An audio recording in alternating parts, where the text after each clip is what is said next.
sale en forma de residuo. Entonces, formación e información, normalmente como servicio de prevención ofertamos desde este servicio de prevención formación en riesgo biológico. Abrimos el abanico, aunque somos servicio de prevención, no solo a PAS, a personal de administración o a PDI, sino que abrimos inclusive a becarios, esos becarios que se ha dicho antes, que bueno, pues un poco están ahí en stand-by. Abrimos la formación a todo el que quiera asistir. ¿Vale? Sí que tenemos ahí un problema porque bueno, con algunos no podemos certificar desde el servicio de prevención, pero abrimos a todo el mundo que quiera asistir a esa formación. Y luego, por supuesto, que damos asesoramiento. Quien nos pida, nosotros como servicio de prevención tenemos que asesorar a cualquier investigador, a cualquier docente que nos consulte lo que quiera. Tenemos una dirección email que es informes.prevención@ho.eus y ahí, bueno, pues cualquiera que nos quiera solicitar información o lo que sea, pues también lo hacemos, vamos. Bueno, tenéis ahí el tema de accidentes también, porque muchas veces les dices cuando vas a un laboratorio, oye, ya, y si tienes aquí un derrame, joder, pues es que como nunca ha pasado, no. Es que tienes que estar preparado para posibles accidentes que tengas y emergencias. Entonces, bueno, todo eso lo tenemos cuando vayamos, que tiene que estar reflejado en algún sitio y en alguna forma. Gestión de residuos biológicos, pues igual, pues plazo de un mes para su resolución. Esto normalmente en la universidad, procedimiento como tal, igual no disponen, pero bueno, sí que disponemos, como no, de un servicio de gestión de residuos biológicos, peligrosos y de todo tipo. Bueno, si alguien quiere luego algo que le llama la atención o quiere preguntar, pues son un montón de, ya veis, de checklist, notificación de forma inmediata, tema de embarazos. Tenemos también una notificación específica para embarazo, lactancia, igualmente, en nuestra página web. Entonces, aquella persona que esté embarazada lo tiene que notificar y nosotros inmediatamente, o sea, eso sí que es una notificación de embarazo, dejamos absolutamente todo lo que estemos haciendo, pero todo, y nos centramos en evaluar esos puestos, ir a hacer las visitas correspondientes. ¿Vale? Bueno, que tengan, por supuesto, pues otro tipo de cosas, como procedimiento de gestión de EPIs. El servicio de prevención, curiosamente, en la universidad, bueno, estamos para asesorar en temas de EPIs. Nosotros no suministramos el tema de EPIs. ¿Vale? Es el investigador principal el que tendrá que suministrar esos EPIs o en prácticas docente, el responsable de la práctica docente o coordinador de prácticas o como lo quieran llamar. ¿Vale? Nosotras realmente solo estamos para asesoramiento. Sí que tenemos en la UPV, y eso sí que llevamos nosotros, es un servicio de batas, de gestión de batas. Este servicio de gestión de batas, ¿en qué consiste? Bueno, pues el que va a exponerse a riesgo biológico le suministramos batas y una empresa externa se encarga de hacer la gestión de limpieza, desinfección y demás. Hay unos buzones de recogida, estancos, donde se depositan las batas y bueno, pues se recogen dichas batas para su desinfección. Nadie se lleva, más que nada también lo marca el Real Decreto 664. Entonces metemos, aunque sea un grupo de contención, metemos a todo el mundo que tenga algún tipo de riesgo biológico, igual que químico, que metemos también, aunque no sean cancerígenos, ¿vale? Pues tenemos este servicio. Actualmente hay 1.200 usuarios entre los 3 campus del servicio de batas y bueno, pues es algo que también gestionamos. La bata en sí no se considera EPI, según Real Decreto, ¿vale? Pero sí que, bueno, pues sí que ya EPI es lo que es un delantal, ¿no? Para evitar si picaduras o en las centrifugaciones, lo que sea. Todo lo anterior, sin menoscabo de las medidas de confinamiento que dispone el Real Decreto, que hay en el Real Decreto 178, que es el de organismos modificados genéticamente, que todavía es, si cabe, un poco más estricta. Todas esas medidas de confinamiento son más estrictas. ¿Vale? Sí que, bueno, desde el Instituto también la guía técnica, a mí me gustaría que algún día fuese legislación, porque muchas cosas que ahí aparecen, que aún no aparecen en el Real Decreto. Y luego, pues bueno, pues tenemos siempre problemas. Nosotros siempre lo de la guía técnica lo ponemos como recomendación. Claro, no lo podemos exigir, porque ya dice que no es vinculante. Entonces, bueno, pues siempre estamos con esas situaciones. Entonces, situación que nos podemos encontrar en el servicio de prevención, como bueno, pues los técnicos o quien sea, pues vamos a un laboratorio a certificar la idoneidad de nivel de contención. ¿Cumple los requisitos de idoneidad conforme al nivel de riesgo? Bueno, pues sí, se emite el certificado. Que no, o bien se le dice esas medidas correctoras que tiene que efectuar en el plazo pues de 1 mes, 6 meses o lo que corresponda, en función de, os digo, nos hemos marcado esos tramos porque creemos que bueno, hay cosas, un procedimiento en 1 mes te da tiempo a procedimentar y establecer ese procedimiento dentro de tu trabajo, pero bueno, otras cosas que pueden ser instalaciones o cosas así, pues que entendemos que hace falta pues más tiempo. En los laboratorios hay una infraestructura docente, un dinero que se asigna, pues todos los años también para infraestructura docente, que bueno, pues se pueden con ese dinero pues bueno, pues poner cabinas de seguridad biológica o bueno, ellos verán para lo que quieren utilizarlo, pero bueno. O se le asigna un nivel inferior de contención, ¿vale? Es decir, yo he ido a laboratorios a certificar y le he dicho, no, pues no, esto no es un nivel de contención 2. Aquí no tienes una cabina de seguridad biológica o si no tienes una que es artesanal, que luego verán ustedes fotos. Entonces, esto no es. Entonces, bueno, pues lo siento mucho, pero aquí no podrá trabajar usted con sangre. Entonces, bueno, pues se queda como mucho con un C1. ¿Vale? Entonces, bueno, pues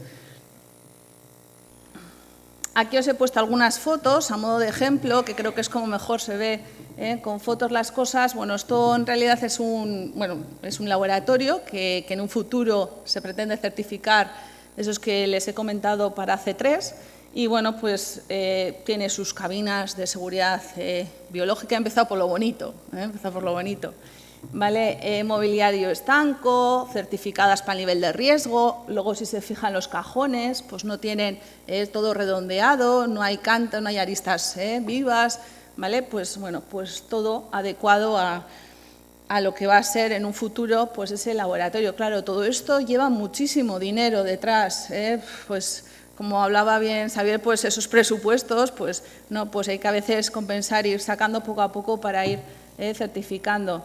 Aquí cosas que están mal, bueno, pues cabinas de flujo laminar empleadas como cabinas de seguridad biológica. La cabina de flujo laminar lo que hace es, bueno, preserve lo que es la muestra, pero no al trabajador. ¿Vale? No al trabajador. Alguien dice, bueno, esto ya es una cabina, porque encima, como la ha quitado no sé qué laboratorio que ya no la quería, pues la hemos cogido nosotros. Ya, pero es que no te vale, eso no es. Aquí cada cosa tiene su nombre y detrás vienen sus especificaciones. ¿Vale? Y la otra, bueno, pues es una cabina que, bueno, como estas he visto unas cuantas, en algunos centros. Yo antes de prevención estuve técnico en laboratorio en medicina y en ciencias, y bueno, pues he pasado por bastantes laboratorios y algunas de estas ya teníamos improvisadas, pues gente muy apañada, que digo yo, gente que, bueno, pues con 4 cosas se monta la cabina. Sí que preserva la muestra, porque si veis está ahí con un quemador a la llama, tal, no sé qué, pues encima están puestos para colgar el encendedor, ¿vale? Son, pues cada uno tira lo que tiene. En medicina estuve también en un laboratorio, pues la campana era metacrilato, pues alguien tenía algún trozo de metacrilato, le puso 4 bisagras y un ventilador. Pues bueno, ¿vale? Cada uno pues un poco apañado, pero esto es lo que no es, ¿vale? Y alguien te puede decir, tú llegas a un laboratorio y te puedes encontrar con alguien que te diga, no, si verdaderamente esto sí lo hemos utilizado siempre, si esto, vamos, es lo que mejor funciona, ¿vale? Luego, neveras en pasillos. Tenemos muchos problemas porque todas las neveras, hay muchísimas neveras en los pasillos.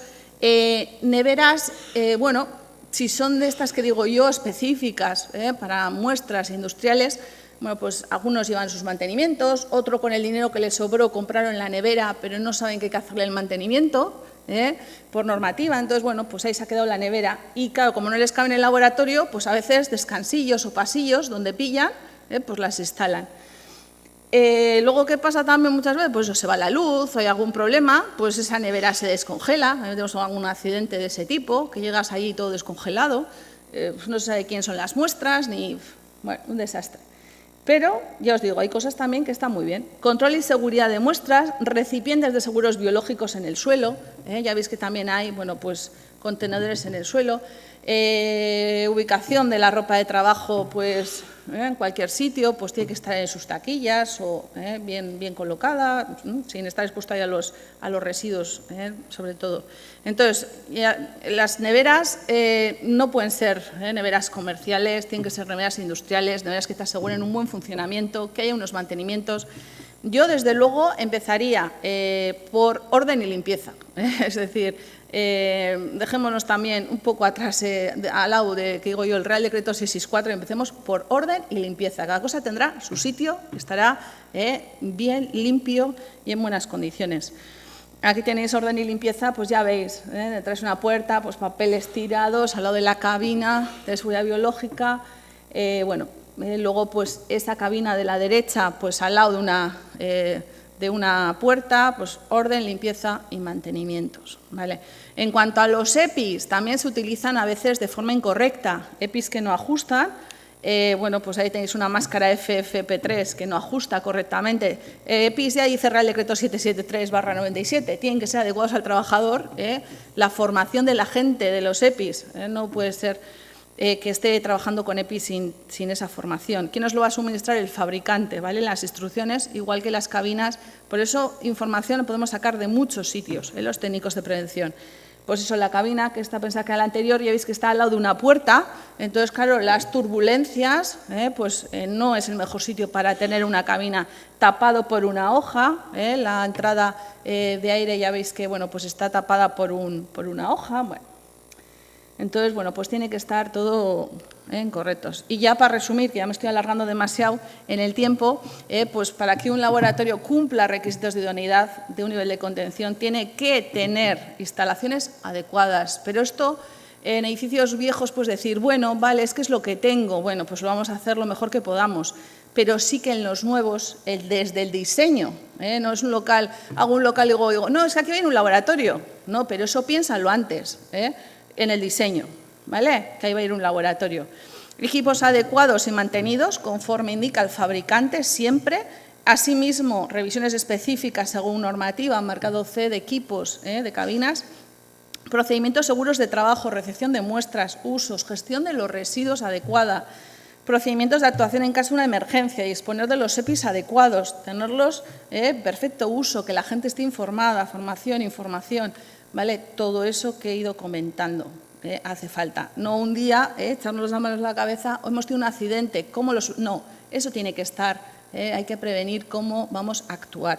Y todos los requisitos, tanto de un Real Decreto como el otro, y pues eso es lo que desde el Servicio de Prevención intentamos hacer una universidad cada día un poco mejor, que las cosas vayan, pues eso, proteger a los trabajadores, proteger a todo el colectivo universitario y que pues se trabaje de forma segura en la universidad. Muchas gracias por vuestra colaboración.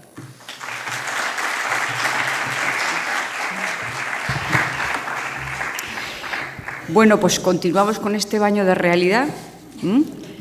Es lo que tiene por una mesa de mujeres y decirnos que contemos cómo vemos estas cosas. Sabéis que tenemos una tendencia práctica y entonces esto de la prevención y del funcionamiento, pues vamos a continuar con ello porque Miren Basar nos va a explicar ahora qué hacemos cuando los investigadores y los docentes plantean un plan de investigación, un proyecto de investigación y les decimos que antes de ponerlo en marcha tienen que hacer todo esto, incluido el pasar por el comité para que se evalúen los aspectos metodológicos, éticos y legales. Pues miren. Bueno, pues eguerdión, y yo voy a intentar hacer la exposición de una manera breve porque algunas cosas ya se han comentado desde la evaluación del riesgo y también desde el servicio de prevención, pues cómo se debe de controlar si un laboratorio está adecuado o no a ese riesgo del agente biológico. Pues yo voy a hablar de la experiencia que nosotros tenemos de cómo evaluar un proyecto de investigación o de una práctica de investigación que utiliza agentes biológicos o organismos modificados genéticamente.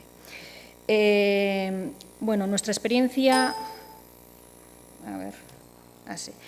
La moderadora, bueno, en realidad me dijo que hablara un poquito, pues bueno, qué es lo que tiene que hacer el comité universitario como el nuestro, en la UPV-EHU, ante una práctica de investigación o una práctica docente o una investigación tutelada. Hay que pensar que cada vez no solamente estamos hablando de proyectos de investigación propiamente dichos, sino que estamos hablando de investigaciones tuteladas como pueden ser los trabajos fin de máster, los trabajos fin de grado, que actualmente pues hay muchos, y las tesis doctorales también, ¿no? Entonces, bueno, pues ¿qué hacemos ante todo ese abanico de práctica de investigación en general?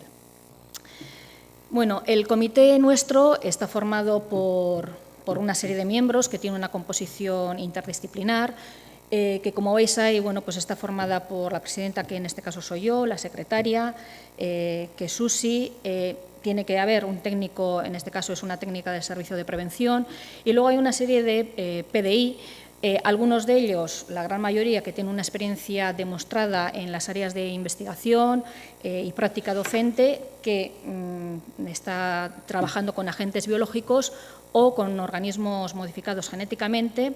También contamos con un PDI que tiene una experiencia demostrada también en investigación y en práctica docente, pero que no está relacionado con agentes biológicos y organismos modificados genéticamente, pues para eso de que todos no seamos del mismo área, sino que haya áreas abiertas, y también un jurista. En realidad nosotros lo que hacemos es cualquier investigación que se lleve a cabo en la universidad, pues debería de pasar por este comité.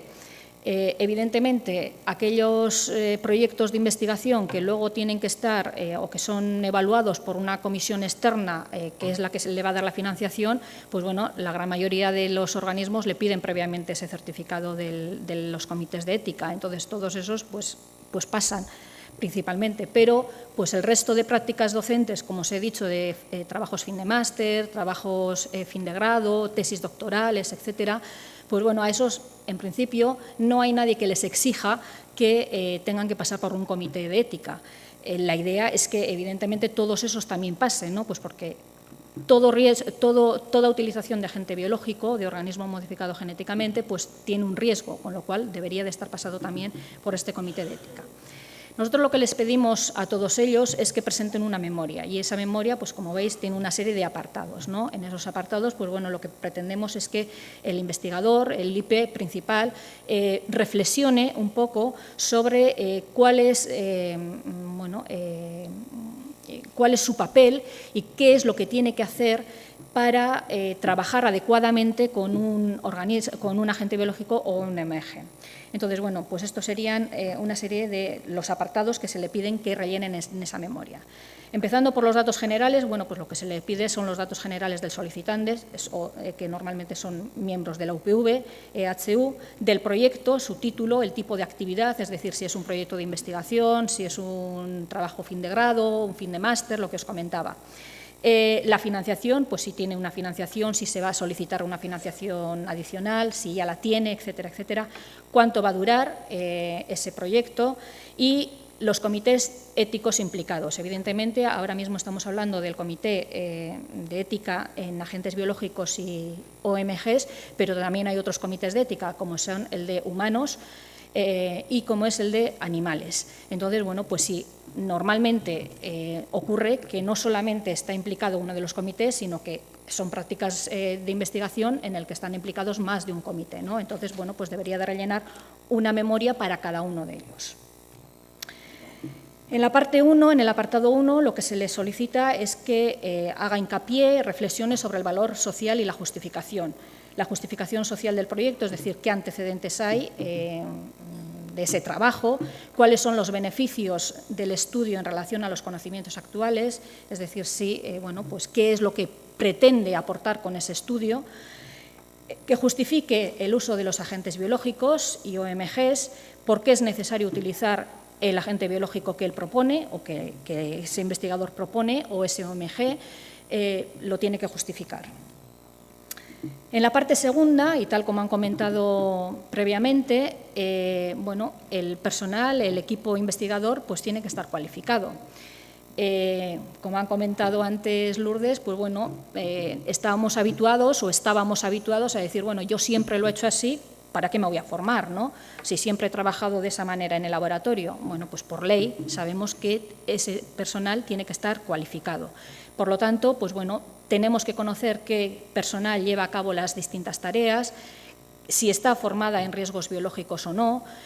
Si no está formada, bueno, pues se le solicita que se forme. Entonces, para ello, bueno, pues ya han comentado que desde el Servicio de Prevención suelen dar distintos cursos de formación. Si no, pues bueno, hay otras entidades que también las dan. Se ha creado también un curso MOOC que lo han organizado desde el servicio, desde la Comisión de Ética, en el que en ese curso MOOC, bueno, pues se da toda la formación necesaria y sobre todo en este caso específica de riesgo biológico. Y bueno, pues lo que se le pide es que esté formado y también, bueno, pues cuál es el organismo acreditador que acredita realmente que se ha formado. Lo que hemos visto a lo largo de los años es que, bueno, pues muchas veces, bueno, como han comentado previamente, este comité está en marcha desde el año 2008. Y lo que hemos visto a lo largo de los años es que, bueno, pues en un inicio quizá los investigadores no estaban formados, pero ahora poco a poco, bueno, pues se ha visto o han visto la necesidad de que tienen en formarse y se están formando, ¿no? Algunos investigadores también mezclan un poquito esta formación que ellos consideran, por ejemplo, el estar formado en el trabajo de animales, de experimentación animal, pues lo consideran que es específica de riesgo biológico. Nosotros le decimos pues, que evidentemente una cosa es que esté preparado para trabajar con animales y otra cosa es que esté preparado para trabajar con riesgo biológico. Entonces, bueno, pues que tengan la conciencia de que son dos formaciones distintas, complementarias pero distintas. En la parte 3 hablábamos, o bueno, lo que se pretende es hablar sobre la validez científica y metodológica, es decir, cuál es la finalidad de ese proyecto, si es una investigación fundamental, si es una investigación aplicada pues, a una enfermedad, al diagnóstico de una enfermedad, al tratamiento, a la prevención, o aplicada al desarrollo de medicamentos, o bueno, que lo vaya valorando. Dirigida a la conservación de las especies, si es médico-legal, si es una práctica docente, etcétera, etcétera. ¿Cuáles son los objetivos científicos? De una manera resumida, evidentemente. La idea no es que nos ponga el proyecto de investigación totalmente, sino que bueno, sea capaz ese investigador de extraer lo más importante, pero relacionado con el agente biológico OM o los OMGs. El diseño metodológico, y en este diseño metodológico lo que se pretende es que nos hable del tipo de estudio que es, de qué técnicas y qué métodos va a utilizar pues, para analizar o para trabajar con esos agentes biológicos, cuál es el análisis previsto de los resultados, qué es lo que pretende conseguir con todo ese estudio. Y lo que sí se le pide es que bueno, indique alrededor de 3-5 referencias de publicaciones externas al grupo de investigación. Más que nada pues para saber que esa persona, ese investigador, bueno, pues, ha leído, ha consultado otras fuentes y ha visto bueno, pues que en esos otros artículos se trabaja con esas técnicas o se trabaja también con esos agentes biológicos. En esta parte también lo que deben de rellenar el investigador es cuál es el tipo de exposición a ese agente biológico, si es una exposición no intencionada o incidental, es decir, si va, por ejemplo, utilizar o manejar animales, si va a utilizar tejidos o sangre o fluidos de esos animales, si va a utilizar tejido, sangre o fluidos de esos humanos. Habitualmente en los distintos proyectos de investigación hay veces bueno, pues que no solamente es uno de ellos, sino que van unidos, es decir, que utilizan animales y también utilizan pues, un tejido o un fluido de ese animal, evidentemente. En este caso, bueno, pues nos hemos encontrado con distinta casuística. Por ejemplo, pues bueno, los investigadores dicen, bueno, pues yo solamente utilizo el tejido animal y solamente ponen como riesgo biológico ese tejido animal, sin tener constancia de que el manejo propio del animal también es un riesgo, ¿no? Pero bueno, pues son casuísticas que lo que se le hace es hacer pensar al investigador que, bueno, pues que todo conlleva un riesgo, ¿no?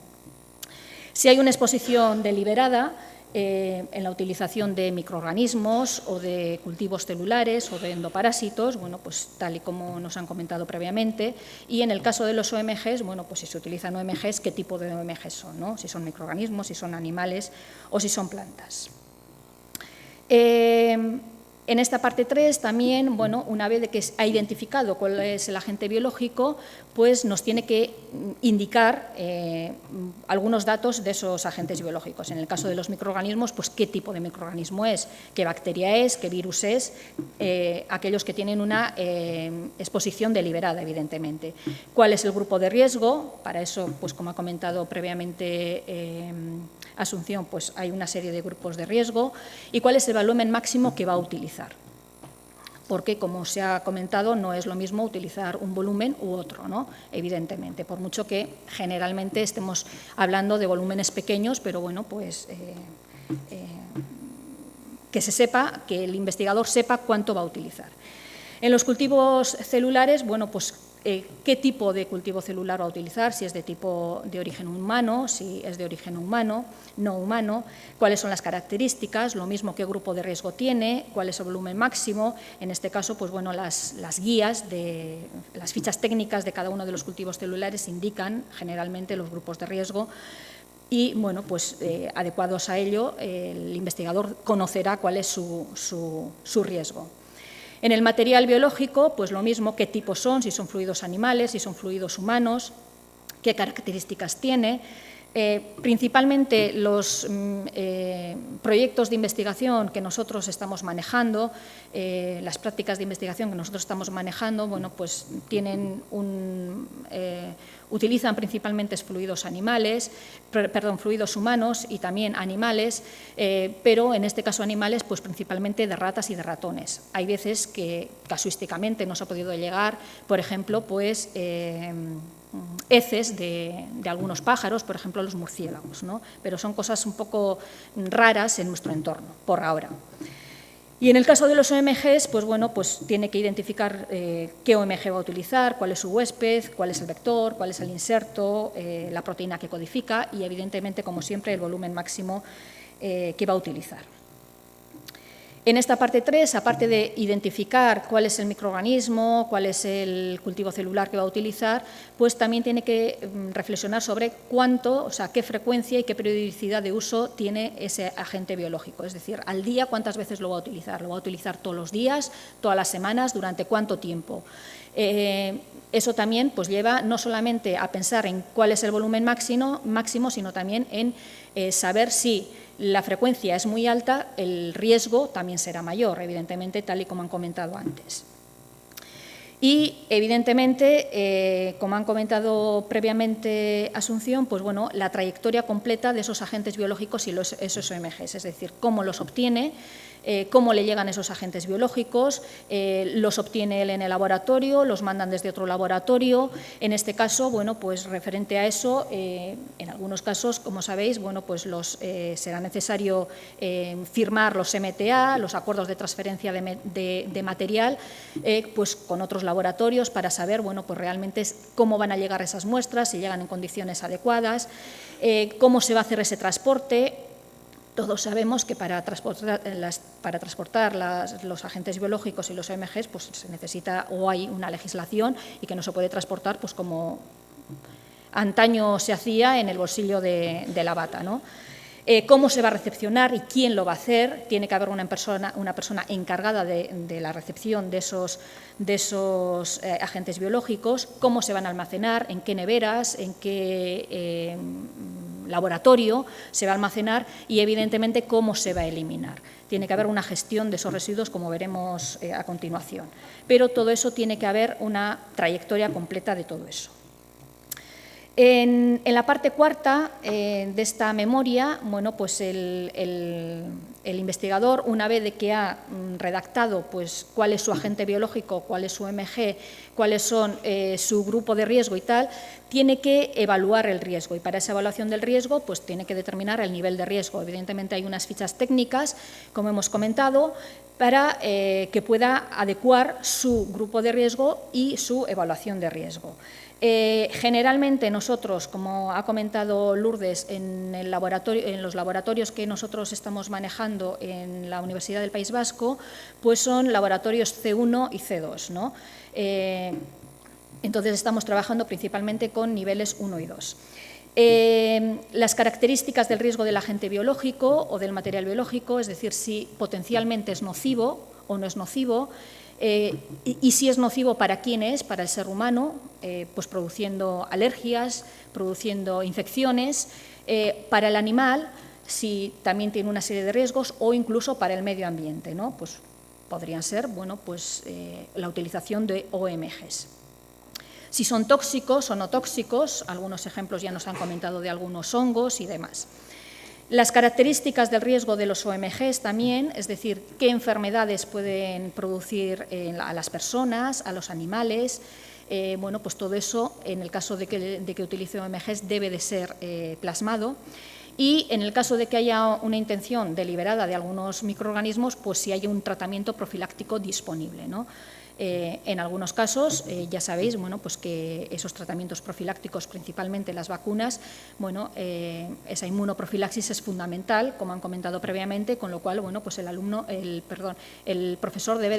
investigador debe de conocer realmente, bueno, pues que existen esas vacunas y que si evidentemente quiere trabajar con, supongamos, con la hepatitis B, pues lo lógico es que previamente esté vacunado de hepatitis B.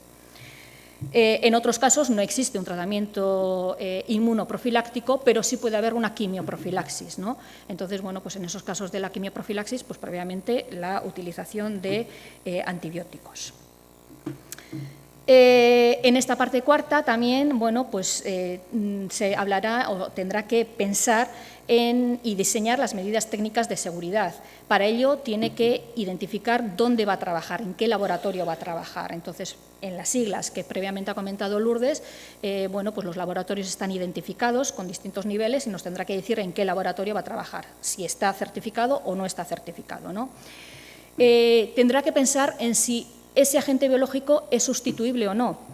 Ya sabemos que bueno, pues la investigación normalmente la queremos hacer con determinados microorganismos o con determinados agentes biológicos, evidentemente, pero siempre tiene que pensar si puede ser sustituido por otro de menor riesgo para obtener los mismos objetivos. Generalmente no puede ser así, porque si tú quieres encontrar bueno, pues, o trabajar con un microorganismo, con un agente biológico determinado, es para conseguir una serie de objetivos, pero por lo menos que el investigador se plantee si es sustituible o no es sustituible por uno de menor riesgo. Y luego, ¿cómo reducir el riesgo biológico? Para ello, bueno, pues se le hace hincapié en que piense, o bueno, debe rellenar cuál es el control de la exposición, si hay riesgo para otras personas. Cuando hablamos de riesgo de otras personas, hablamos de riesgo no solamente para las personas que están trabajando en ese proyecto de investigación, sino también para otro personal que pueda acceder a esos laboratorios que están certificados, como puede ser el personal de limpieza o el personal de mantenimiento. Entonces, ¿hay riesgo para esas personas o no hay riesgo? Tiene que determinar y tiene que describir cuáles son las medidas de reducción de esa exposición. Quizá, pues, como ha comentado Lourdes, pues las señalizaciones en la propia puerta ya indican que cualquier persona no puede acceder a ese laboratorio. Las medidas de protección, con la utilización de las EPIs, evidentemente, con la utilización de las cabinas de seguridad biológica cuando es necesario. Entonces, el investigador debe de rellenar cuáles son las medidas que él utiliza en ese laboratorio para hacer esos procedimientos, ¿no? ¿Cuáles son los métodos de descontaminación y de desinfección? ¿Cómo va a descontaminar en el laboratorio cuando haga las tareas oportunas? ¿Cómo va a desinfectar? las pollatas, el material que utiliza y cómo va a gestionar esos residuos. Actualmente en la universidad hay una empresa contratada, como ya han comentado previamente, para gestionar esos residuos biológicos, pero es el investigador el responsable de que esa gestión se haga adecuadamente en su laboratorio, de tal manera que él va a tener que determinar cómo se gestionan, en qué tubos, en qué contenedores va a depositar cada una del material que utiliza en ese laboratorio, los cortantes, los punzantes, el material biológico, etcétera, etcétera. Entonces, todo eso lo tiene que describir. En esta parte también tiene que, tiene que describir la vigilancia y la protección de la salud, es decir, si están vacunados o no están vacunados. Principalmente, lo que se les recomienda es que estén vacunados frente a la hepatitis B y frente al tétanos. Y es el investigador el responsable. El IP es el responsable de que todo su equipo de investigación esté o vacunado o por lo menos se le haya ofrecido la vacunación. Evidentemente, si no está vacunado, puede un trabajador decir que no quiere vacunarse, porque aquí por ley no se obliga a nada, por ahora. Pero es el IP el responsable de ofertar esa vacunación. Y luego, ¿cuáles son, como han comentado previamente, las medidas especiales de protección, sobre todo para las personas vulnerables? Porque ya hemos dicho que puede haber personas embarazadas, alérgicas, que quizá no puedan trabajar con ciertos agentes biológicos, ¿no? Entonces, si hay personas vulnerables, el IP debe de describir quiénes son, debe de manifestar quiénes son y qué medidas va a tener en cuenta para esas personas. Y en la última parte, lo que va a tener que hacer es describir el cumplimiento de la documentación. Es decir, como previamente han dicho, va a tener que comunicar el uso de esos agentes biológicos y lo va a tener que notificar al servicio de prevención. Entonces, nosotros lo que hacemos es que realmente verificar que ha notificado al servicio de prevención qué es lo que va a utilizar, ¿no? Y si no lo notifica, pues insistirle en que lo tiene que hacer previamente a empezar a trabajar. Es importante también que haya un seguro de accidentes y de responsabilidad civil. Y, en principio, todos los que tenemos un contrato, en este caso en la universidad, tenemos un seguro de accidentes y de responsabilidad civil, pero todos sabemos que muchas veces en los laboratorios entra gente que no está contratada. Entonces, el IP debe de conocer que esas personas tienen que tener un seguro de accidentes y si desde luego no están contratadas, es él el responsable de que… ¡Ay, me estoy quedando roca! Tengo.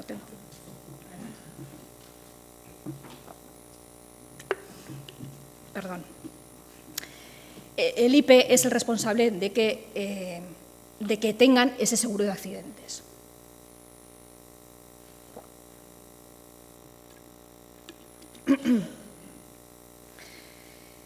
Y finalmente, el IP lo que tiene que hacer es describir qué debería de hacer en caso de que haya un accidente biológico.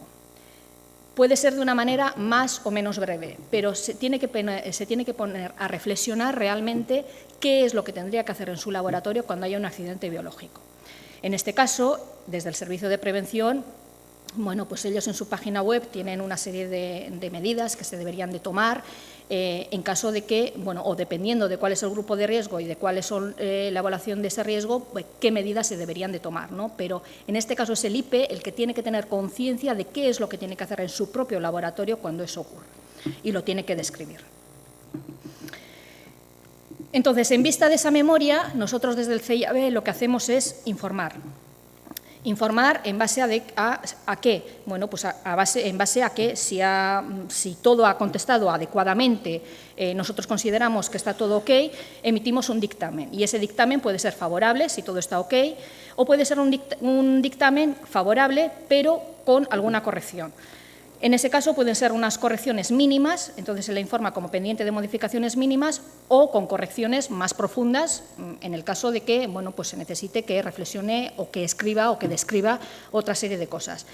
Y para ello tiene un periodo de modificación de esa memoria Y tras esa modificación, bueno, pues hay un apartado en esa memoria que son aclaraciones al comité, donde tendrá que describir qué es lo que ha modificado en esa memoria para adecuarla y para que ese dictamen sea favorable. O puede haber también dictámenes desfavorables, bueno, pues que no ocurre porque normalmente son favorables con algunas correcciones, de tal manera que una vez de que corrija, pues bueno, se va haciendo favorable, digamos, ese informe. Y por último, bueno, lo que está claro es que todos los informes no son, o todos los dictámenes no son estancos. Es decir, que un IP puede tener un proyecto de investigación y al cabo de X meses, al cabo de un año, bueno, pueda sugerir que haya una modificación relevante de esa actividad investigadora. En ese caso, ¿cómo lo gestionamos? Bueno, pues que cuando hay esa modificación relevante, el IP lo que tiene que hacer es identificar cuál es esa modificación relevante al informe o a la memoria que ya había sido informada y solicitar una nueva evaluación, simplemente indicando cuál es esa modificación relevante. Y entonces, en ese caso, se vuelve a revisar dentro del comité y se le emite un nuevo informe. Este sería, de una manera bastante resumida, cómo trabajamos en el Comité de Ética de Investigación en Agentes Biológicos y OMGs. Y, desde luego, antes de finalizar, quisiera dar las gracias a algunos de los miembros, bueno, a todos los miembros del Comité de Ética, algunos de ellos están aquí, porque, bueno, yo creo que, bueno, pues todo ello supone un trabajo, el estar revisando ahí distinta actividad investigadora supone un trabajo y, bueno, pues todos, de una manera altruista, intentamos hacerlo lo mejor que podemos, evidentemente. Pues muchas gracias y nada más.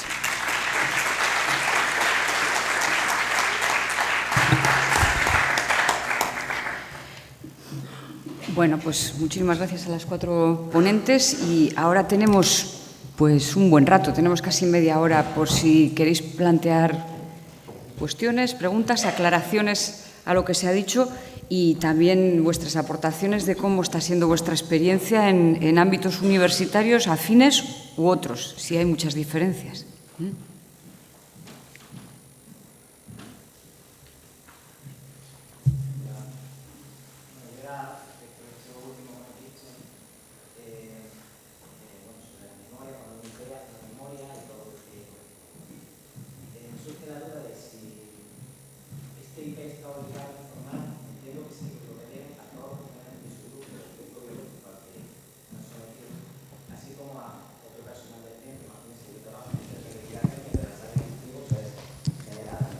Dependiendo del riesgo biológico.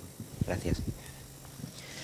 Entonces, me surge un poco la duda de este IP está obligado a informar al resto de personas que está expuesta, ¿no? Eso es así. Bueno, con esta tendencia de los seguros y la gente que no cobra y entra y sale de los laboratorios, van de un sitio a otro, están 2 meses aquí, 6 meses allí, 1 año aquí. La gente va y viene muchísimo y entiendo que el IP debería informar al comité de ética cada vez que cambia de personal en su grupo. ¿Y hay alguna forma de que ese personal, no sé, presente un documento firmado por él mismo, ¿no? Diciendo, he sido informado de tal cual, no sé, se me ocurre.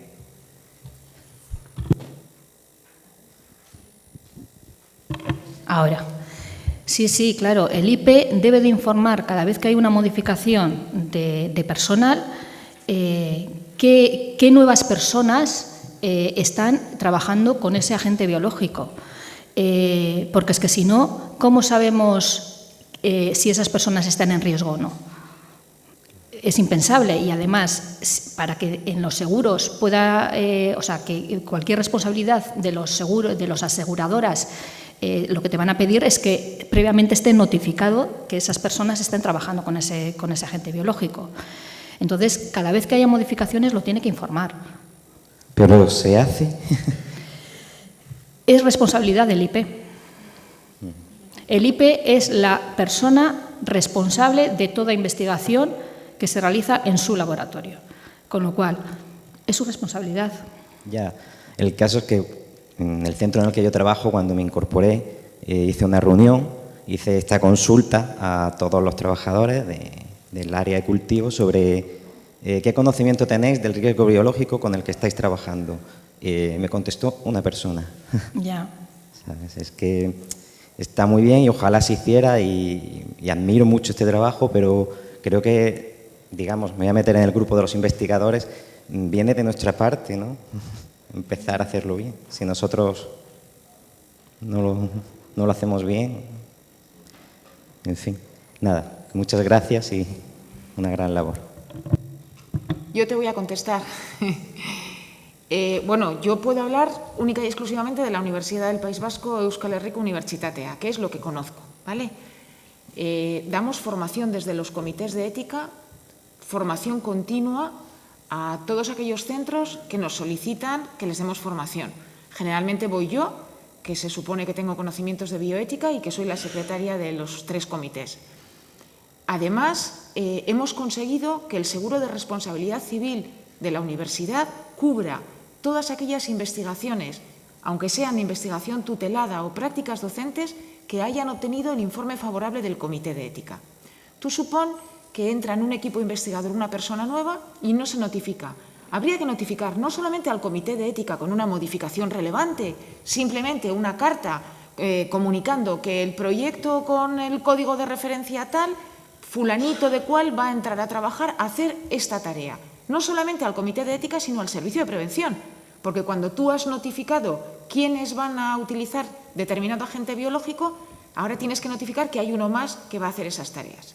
Bien, si esa persona que no has notificado ni al comité de ética ni al servicio de prevención tiene un accidente, el seguro de responsabilidad civil de la universidad no lo va a cubrir, porque como todos sabemos, las aseguradoras van a la letra pequeña. Van a ir al informe favorable del comité de ética porque es una exigencia desde que hemos hablado con la aseguradora y desde que pagamos un montón de miles de euros más de los que Javier os ha comentado antes. La aseguradora lo primero que va a pedir es el equipo investigador. Sacaremos el informe favorable del comité de ética que viene con el equipo investigador incorporado y fulanito no está. Luego volvemos a mi tema y mi libro, la responsabilidad. Desde luego, la responsabilidad es del investigador principal y también de fulanito, que entra y se tiene que preocupar de que su investigador responsable le incluya en el equipo de investigación y, por supuesto, le incluya en el comité de ética y en el servicio de prevención. Es responsabilidad de todos. A mí me gustaría añadir que una de las cosas que os he comentado desde el servicio de prevención, que tenemos esa problemática, es el tema de las notificaciones, que tú bien indicas. Porque el Real Decreto 664/97 ya nos dice que tenemos que tener el listado de todos los trabajadores que están expuestos a riesgo biológico.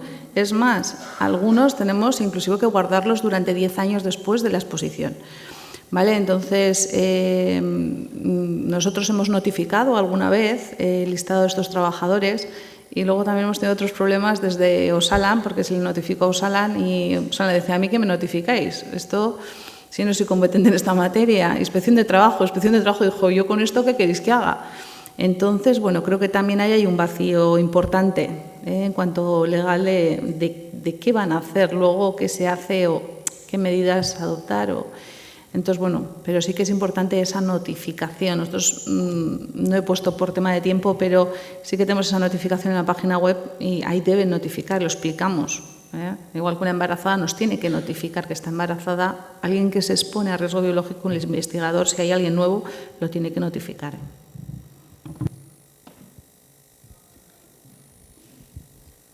Hola, buenos días.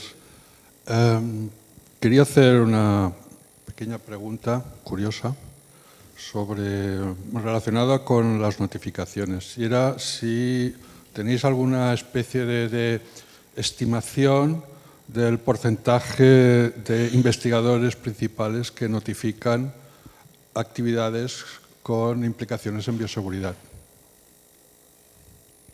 Es decir, a partir del número de investigadores, proyectos que tienen implicaciones en bioseguridad, ¿habéis aplicado algún indicador, algo que os pueda dar una visión? Porque aquí se habla mucho también de la responsabilidad del investigador principal, pero pienso que también la universidad tiene un deber de vigilancia.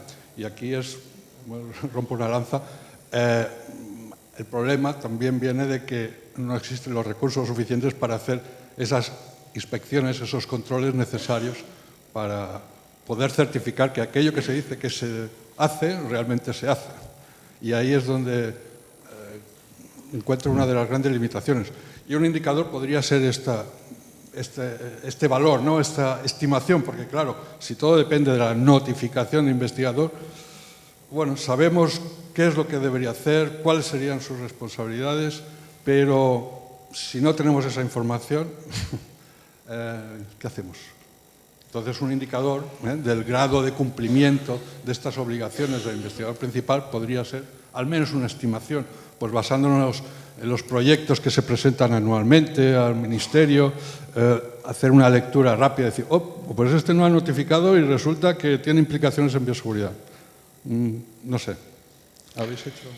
Hombre, yo ahí lo que veo es que los proyectos de investigación que van a solicitar financiación generalmente te piden un informe del Comité de Ética, con lo cual la gran mayoría de proyectos de investigación que van a trabajar con agentes biológicos sí pasan por el comité, porque necesitan ese papel. Sí, bueno.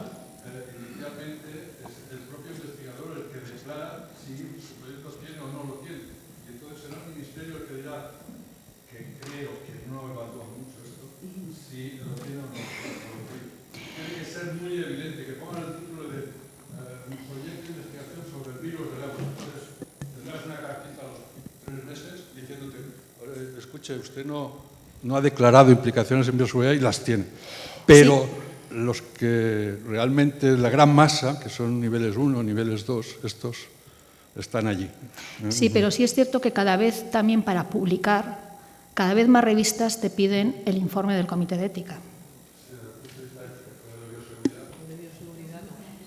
Ya, claro, pero es que nuestro comité realmente es un poco todo. Es decir, el comité nuestro de ética lleva implícitos los 3, con lo cual, si va a pasar el comité de ética, digamos, está formado por 3 comités, que es el de animales, de experimentación animal, de humanos, y el nuestro, que es de agentes biológicos. Entonces, si desde nuestro punto de vista, cuando presenta una memoria, imagínate, al de humanos, desde humanos ven que hay un agente biológico, saben que lo tienen que pedir también al nuestro, porque si no lo piden no se le va a dar un informe favorable del Comité de Ética.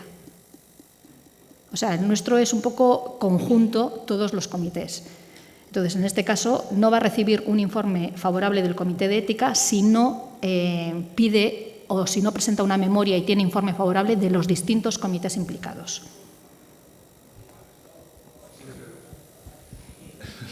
Perdona, es que vosotros habéis denominado el gran comité de ética en la investigación, que me parece adecuado, y habéis, tengo entendido, pues creado unos subcomités especializados pues, en temas de experimentación animal y trabajo de riesgo biológico, etc. Pero no todo el mundo entiende que necesariamente eso tenga así.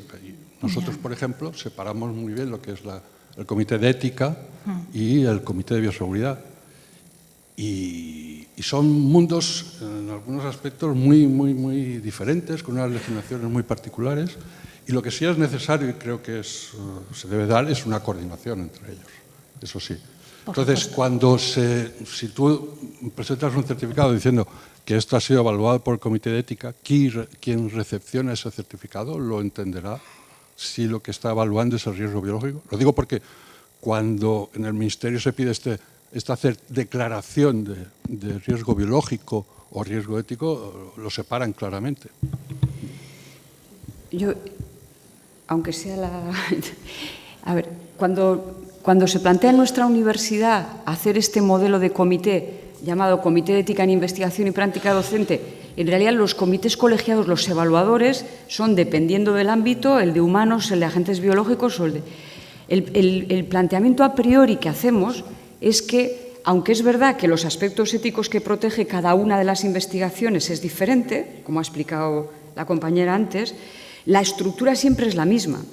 Es decir, no importa que la normativa, una tenga que ver con bioseguridad, la otra tenga que ver con experimentación animal y la otra con experimentación en humanos. En realidad lo que la sociedad nos está pidiendo es que mostremos esos 5 aspectos. ¿Qué valor social tiene? ¿Qué preparación tienen los equipos investigadores? ¿Cómo protegen?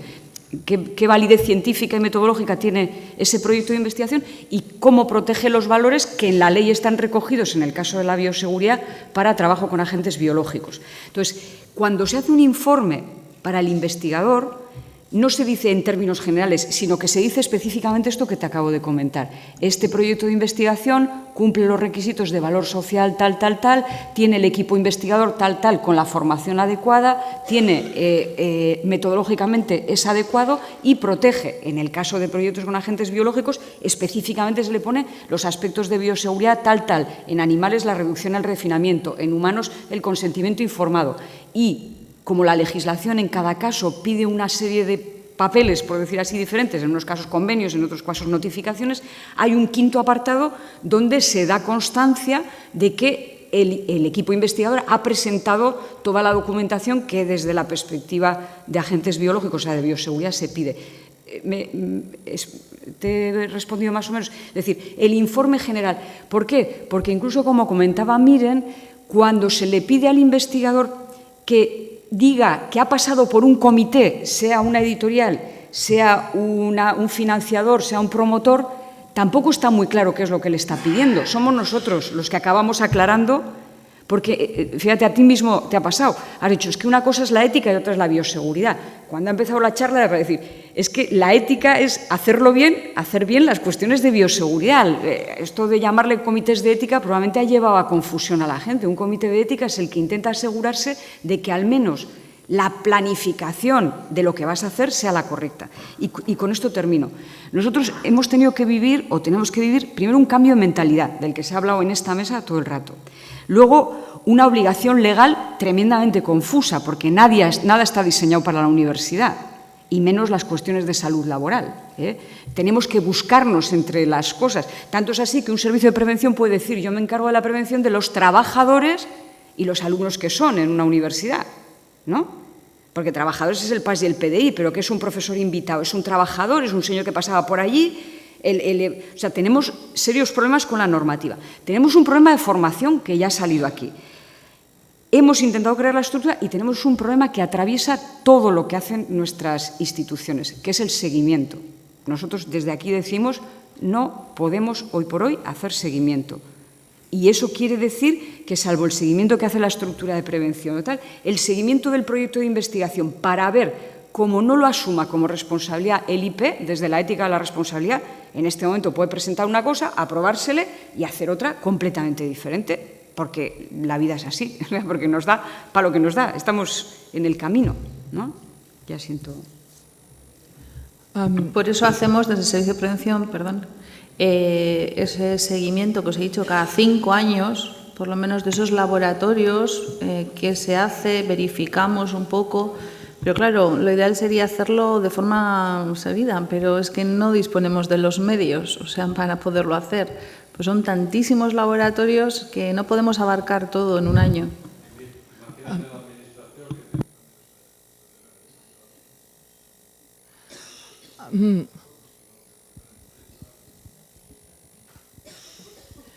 A ver, yo tengo una pregunta. Yo estoy en el Comité de Bioseguridad del Parque de Investigación Biomédica de Barcelona.